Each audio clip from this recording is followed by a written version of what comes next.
kayo para mag-anin. Patigil pa ako. Ano ba ang batas? Selective. Ito kayo. Sabi na naglalala, kailangan niyo ang permit. Pero ang pagdalaga, walang permit. Pag permit na pagdalaga, wala.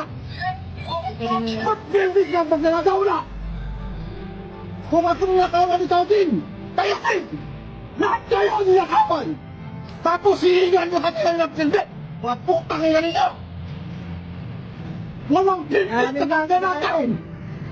Kami lahat nakaayos, lahat nagtita namin kinukuha ng tax. Kayo din! Tapos pinaprotektahan niya mga panakaw, ang ina! Hingin mo ako ngayon ng permit?